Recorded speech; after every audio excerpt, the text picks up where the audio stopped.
Saudara-saudara sekalian, shalom, salam dari suatu kawasan, satu daerah yang namanya Annandale di pinggiran kota Sydney. Saya berada di sini dan pagi ini atau hari ini kesempatan untuk saya sharingkan firman Tuhan dengan Anda tentang bagaimana mahkamah agama yang ada pada Taman Tuhan Yesus dulu, ya, pada zaman Romawi, pada zaman kehidupan Tuhan Yesus dulu, melakukan suatu keputusan yang menurut saya itu mengubah sejarah dunia, ya. Jadi apa yang disebut dengan keputusan yang salah atau di dalam bacaan kita di dalam Alkitab disebutkan dengan dusta mahkamah agama. Jadi memang mahkamah agama melakukan satu kebohongan dan kebohongan itu berlangsung atau diterima sampai hari ini. Saudara-saudara sekalian, di Indonesia ini ada dua mahkamah yang besar, ya. Yang pertama disebut dengan Mahkamah Agung atau Supreme Court, dan yang kedua adalah Mahkamah Konstitusi yang disebut dengan Judicial Court.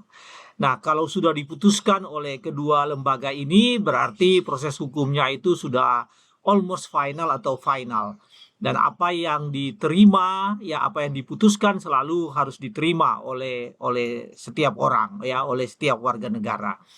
Karena itu kedudukan di Supreme Court atau di Mahkamah Agung atau di Constitutional atau Judicial Court atau Mahkamah Konstitusi itu begitu penting, ya. Mereka yang ada pada jabatan itu begitu penting karena merekalah yang memutuskan hal-hal yang menjadi konflik, menjadi perdebatan, ya, menjadi hal yang perlu diselesaikan secara hukum, dan mereka pada kedudukan yang tertinggi. Saudara sekalian, hal yang sama, ya, hal yang serupa juga diharapkan terjadi pada mahkamah agama di zaman Yesus.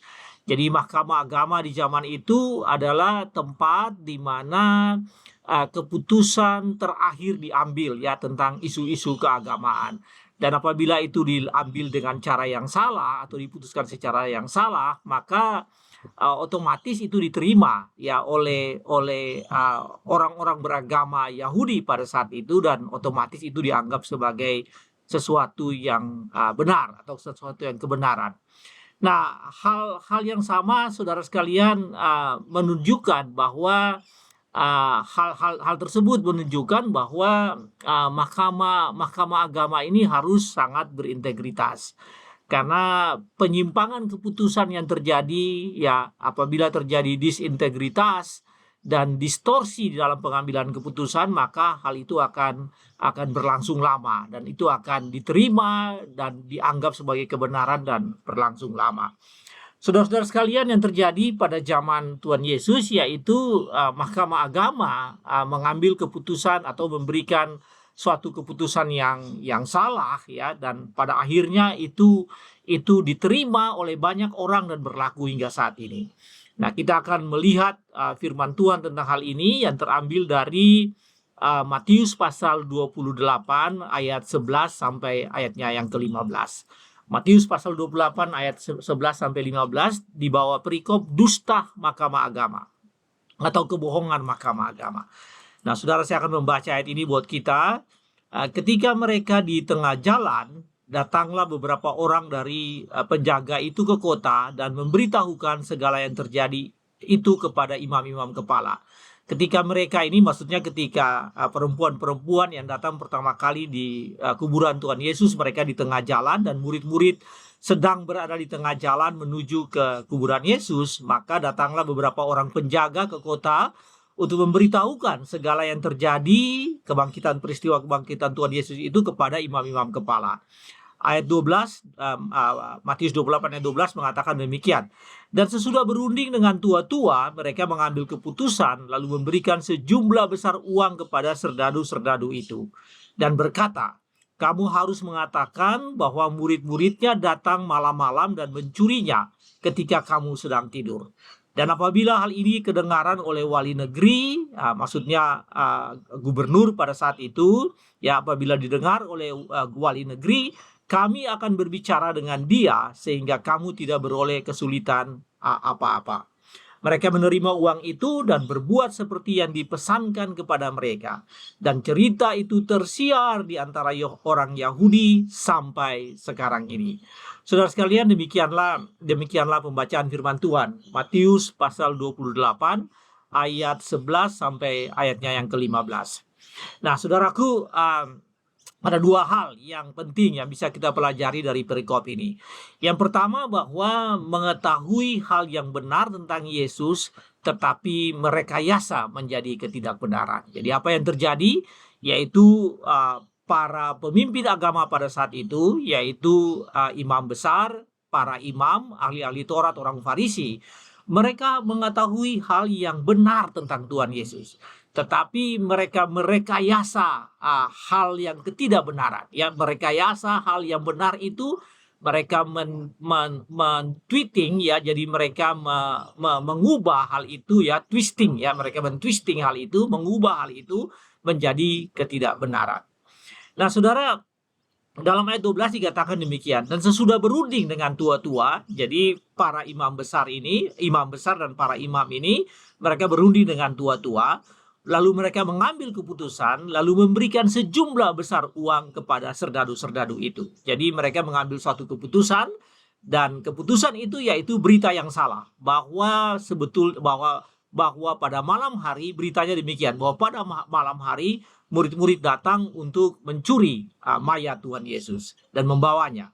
Jadi mereka mengambil keputusan untuk mengatakan berita itu dan kemudian menyogok, memberikan sejumlah besar uang kepada tentara-tentara atau serdadu-serdadu yang menjaga kuburan Tuhan Yesus pada saat itu.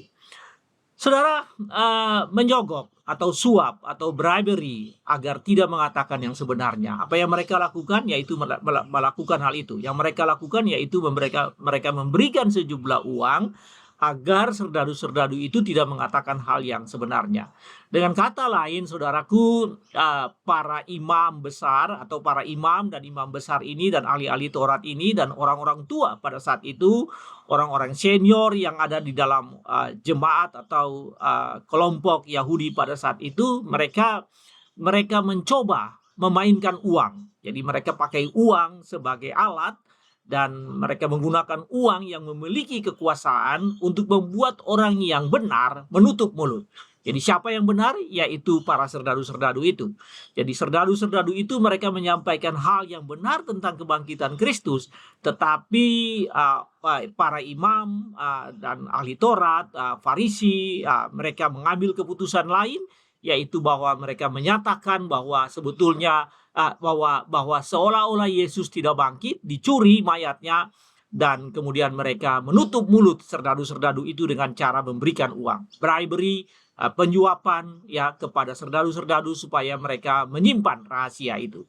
Saudara bisa memperhatikan di sini bahwa inilah kepentingan dan pengaruh dan kekuasaan yang dibungkus dengan uang. Jadi para ahli Taurat ini, ya, orang-orang Farisi, imam dan imam besar ini, mereka punya keinginan, mereka punya interest, mereka punya pengaruh, ya, mereka ingin supaya pengaruhnya mereka tetap memiliki kekuasaan dalam struktur masyarakat keagamaan itu tetap mereka miliki, dan untuk itu mereka membungkus berita yang sebenarnya dengan menggantikan dengan berita yang salah dengan cara menyuap serdadu-serdadu atau menyogok serdadu-serdadu. Saudara-saudara, dan apa yang mereka katakan? Kamu harus mengatakan bahwa murid-muridnya datang malam-malam dan mencuri ketika kamu sedang tidur. Jadi sebetulnya mereka merekayasa cerita yang mengamankan status dan posisi mereka, ya. Karena apabila berita kebangkitan itu terdengar secara luas, maka hal ini mungkin saja akan membahayakan, ya, posisi mereka, kedudukan mereka sebagai pemimpin agama Yahudi, dan kepentingan pribadi mereka masing-masing. Oleh karena itu mereka melakukan rekayasa berita supaya berita yang benar disembunyikan dan berita yang tidak benar diberitakan, disebarkan. Saudara-saudaraku, sumber ketidakbenaran dan kepalsuan justru berasal dari para imam ini, ya, imam besar tua-tua jemaat ini justru mereka menjadi sumber dari sesuatu yang tidak benar, kepalsuan. Dan demi untuk mempertahankan identitas mereka, maka mereka melakukan rekayasa berita yang tidak sebenarnya. Bapak Ibu saudara-saudara sekalian, beberapa tahun yang lalu terjadi di negara kita, ya. Jadi seorang pemimpin, ya, salah seorang pemimpin Mahkamah Konstitusi yang tadi saya sebutkan dengan mahkamah yang cukup penting, ya, Constitutional Court atau Judicial Court, itu mahkamah yang penting. Pemimpinnya menerima suap sebesar, kalau Anda mengingat persis, lebih dari 50 miliar rupiah, itu yang terungkap di dalam persidangan, dan beliau dihukum seumur hidup oleh pengadilan kita. Nah, ada kedua kesalahan besar yang dia lakukan. Yang pertama, dia membuat keputusan yang tidak sesuai dengan fakta sesungguhnya. Jadi ada sengketa pemilu di beberapa daerah, dan setelah melalui persidangan dia mengambil keputusan yang sebetulnya itu bukan hasil dari proses yang terjadi, bukan hasil dari pemilu yang terjadi. Dan kesalahan kedua menurut berita pada saat itu, yaitu dia membocorkan hasil sebelum secara resmi ditetapkan atau dibacakan atau diumumkan di dalam persidangan yang resmi. Saudara, itu yang terjadi. Jadi memang pembohongan, atau di dalam konteks bacaan Alkitab kita ini dusta, ketidakbenaran mahkamah agama pada saat itu ya masih berlangsung di banyak tempat pada saat ini. Dan bila Anda googling, ya, Anda mencari berita-berita di berbagai media, Anda akan temukan bahwa apa yang disebut dengan distorsi constitutional court itu masih terjadi hingga saat ini di banyak negara. Ya, belum lama ini, beberapa hari yang lalu, itu juga terjadi di Amerika Serikat, ya, bagaimana constitutional court melakukan distorsi di dalam keputusannya menyangkut penggunaan pil KB, ya, pil untuk mencegah kehamilan, ya, dan itu terjadi di dalam persidangan, ya, perdebatan yang sangat luar biasa, dan akhirnya keputusan tidak sesuai dengan apa yang diharapkan. Saudara-saudara sekalian, ada tiga hal besar yang terjadi dari peristiwa yang tadi kita baca. Yang pertama yaitu bahwa ambisi dan kepentingan pribadi dan kelompok elit yang merekayasa ketidakbenaran, ya, menggantikan kebenaran. Jadi yang pertama itu karena ambisi dan kepentingan pribadi atau kepentingan kelompok yang membuat mereka merekayasa ketidakbenaran dan menggantikan itu dengan kebenaran yang terjadi. Yang kedua, mereka menyogok. Jadi untuk menutupi ketidakbenaran itu mereka menyogok, ya, bribery, menyuap. Mereka menyuap orang-orang yang harusnya berkata dengan benar. Dan yang ketiga, ya, saudara sekalian, apa yang kita bahas di sini, yang kita lihat dari bacaan ini, yaitu bahwa orang-orang bisa menjadi korban. Orang-orang tentara serdadu-serdadu ini menerima sogok. Jadi ada orang-orang kecil yang menjadi korban. Mereka menerima sogokan, mereka terpaksa karena nggak bisa berbuat apa-apa. Saudara, atas kekuasaan yang ada pada pemimpin pada saat itu, pemimpin agama pada saat itu, mereka menutup orang-orang kecil, menutup mulut orang-orang kecil dengan cara menyogok atau memberikan bribery. Saudara-saudara sekalian, itu tiga hal besar yang terjadi dari bacaan kita ini. Nah, apa ini artinya bagi kita? Artinya bila Anda memiliki kekuasaan, jangan Anda menggunakan itu untuk menggantikan kebenaran dan ketidakbenaran. Jangan ambisi pribadi Anda dan ambisi kelompok, ya, interest kelompok menggantikan kebenaran firman Allah. Nah, ini sering terjadi. Sering terjadi bahwa ambisi pribadi dan ambisi organisasi, ambisi kelompok menggantikan kebenaran firman yang seharusnya dinyatakan. Jangan Anda menggunakan uang untuk memiliki atau untuk menyembunyikan kebenaran. Ya, seringkali juga kita menggunakan uang dengan cara dengan uang, dengan kekuasaan kita menggunakan uang untuk menyembunyikan hal yang benar, supaya hal yang benar itu tidak beritakan. Saudaraku, kalau selama ini Anda mengorbankan orang lain dengan keputusan-keputusan Anda yang salah, saatnya Anda harus berhenti melakukan hal itu, bertobat, berhenti melakukan hal itu. Nah, seringkali pada posisi yang tinggi, posisi yang punya kekuasaan, maka kita sering mengorbankan orang lain dengan cara menutup mulut mereka untuk menyatakan kebenaran. Apabila Anda seorang atasan, maka Anda bisa mengatakan kepada bawahan Anda untuk berhenti mengatakan yang benar atau melakukan yang benar dengan cara menyogok mereka, menyuap mereka, memberikan uang kepada mereka dan meminta supaya mereka tidak mengatakan hal yang benar. Nah, ini terjadi dalam kehidupan kita. Dan firman Tuhan pada hari ini ingin menyatakan bahwa kita berhenti melakukan hal itu. Namun saudara-saudaraku, ada hal yang sangat penting. Anda tahu kebenaran firman Tuhan. Yaitu apa? Yaitu Anda tahu kebenaran firman Tuhan. Anda tahu ajaran Kristiani, Anda tahu ajaran Alkitab. Dan posisi Anda dan jabatan Anda yaitu untuk mengamankan ajaran-ajaran itu, untuk menjaga kebenaran-kebenaran itu, untuk menjaga kebenaran Alkitab dan ajaran firman Tuhan. Yang Anda lakukan yaitu meniadakan, seringkali yang Anda lakukan yaitu meniadakan kebenaran firman Tuhan demi kepentingan Anda. Ini yang sangat penting, saudaraku sekalian. Seperti orang-orang, jangan terjadi seperti apa yang dilakukan oleh para imam ini, yang demi untuk kepentingan diri sendiri mereka menyatakan hal yang tidak benar. Nah, ini tidak boleh terjadi dengan kita. Berhenti melakukan hal itu apabila demi untuk kepentingan Anda, lalu kemudian Anda memberitakan hal yang tidak benar, yang tidak sesuai dengan kebenaran firman Tuhan, maka Anda sudah berbuat kesalahan yang sangat fatal. Oleh karena itu Anda harus berhenti melakukan hal itu. Saudara sekalian, hal yang kedua, kalau hal yang pertama terjadi tadi yaitu mengetahui hal yang benar tentang Yesus tetapi merekayasa menjadi ketidakbenaran. Hal yang kedua adalah konsekuensi akibat rekayasa yang Anda lakukan. Konsekuensi atau akibat dari merekayasa berita yang tidak benar menggantikan kebenaran firman Tuhan. Nah, firman Tuhan pada hari ini menyatakan tentang hal itu. Ya, kita baca dari ayat ke-15 yang berbunyi demikian.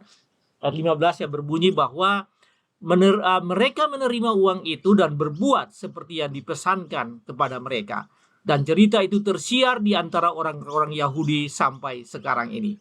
Saudara, mereka menerima uang itu dan berbuat seperti yang dipesankan kepada mereka. Dan cerita itu tersiar di antara orang-orang Yahudi sampai sekarang ini. Nah, kesalahan yang dibuat beberapa orang membuat sejarah menyimpang hingga pada hari ini. Jadi kesalahan yang dibuat oleh orang-orang itu membuat sejarah menyimpang sampai pada hari ini. Nah, terjadi penyimpangan sejarah.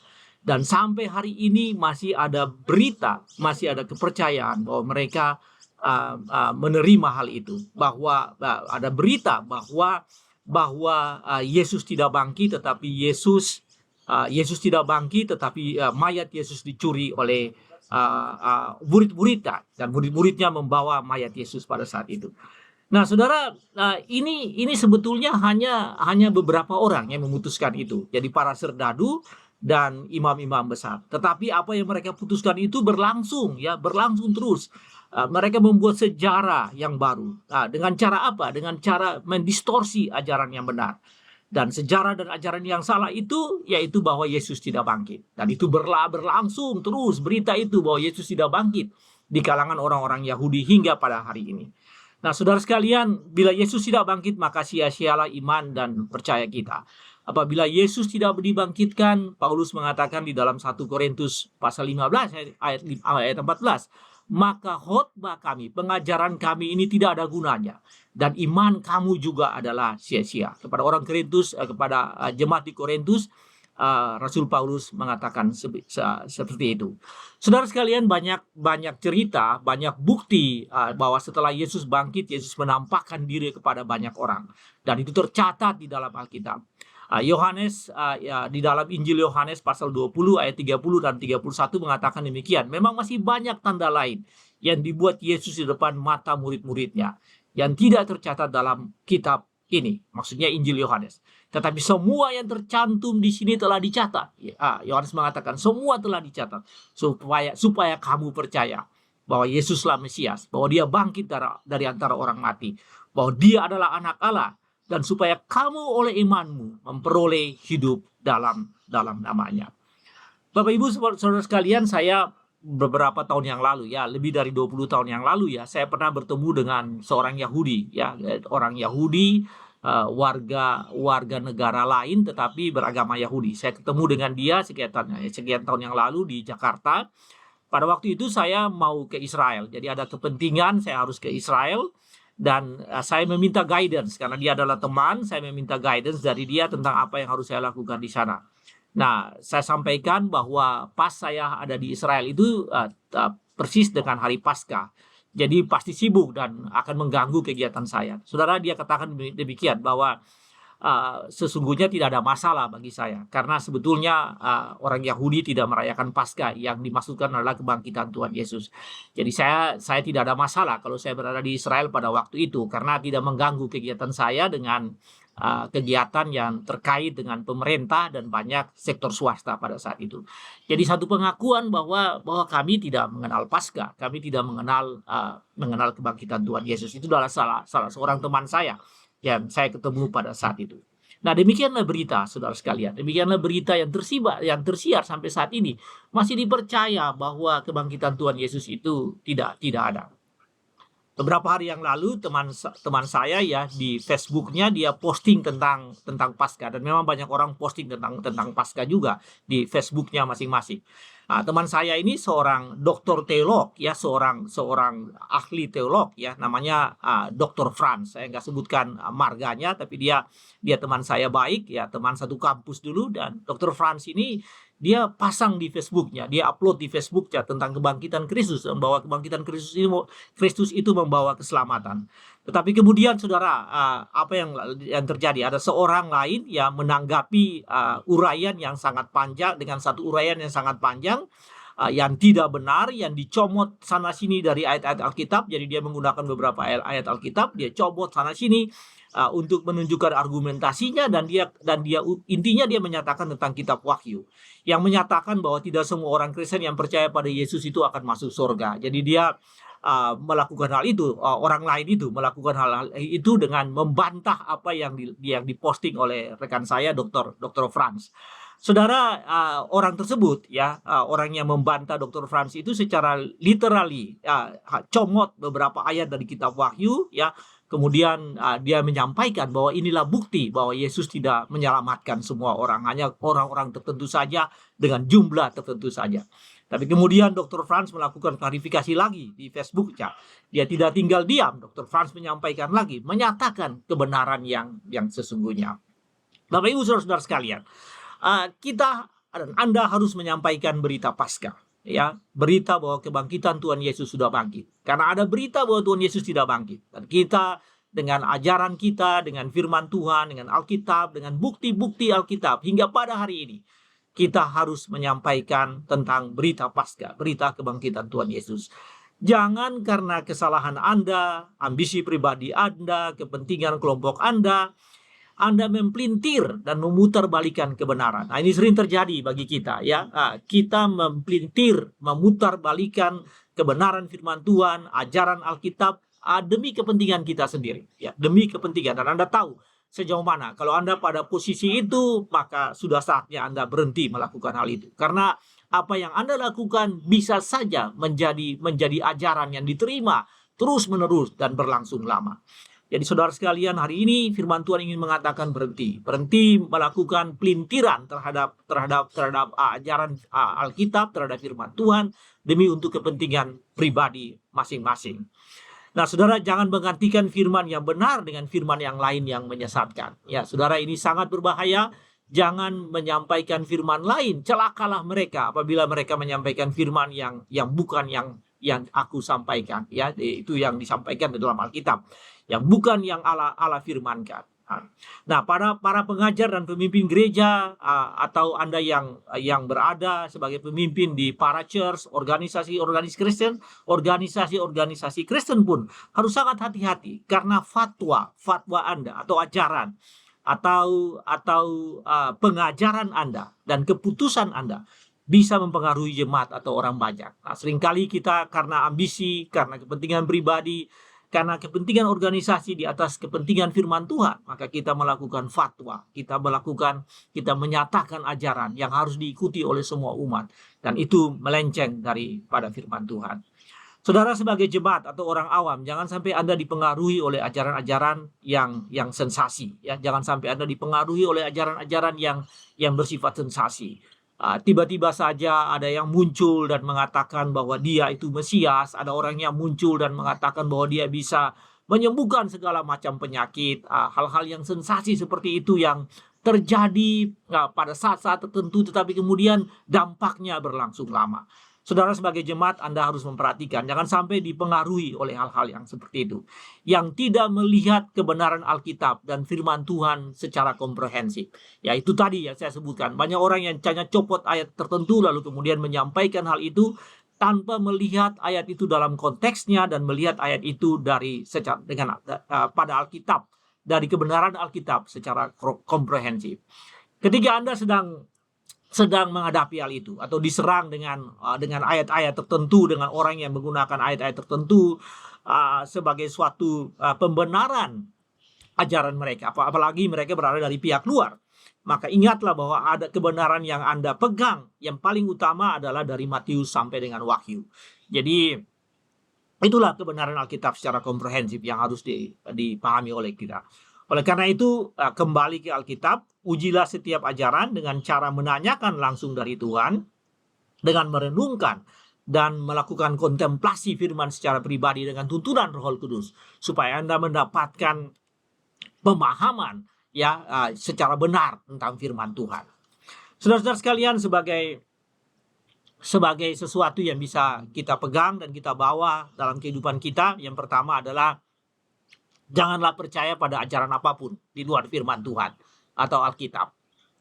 Yang kedua, janganlah mendengarkan ajaran atau berita yang bertentangan dengan kebenaran firman Tuhan atau Alkitab. Jangan mengedarkannya.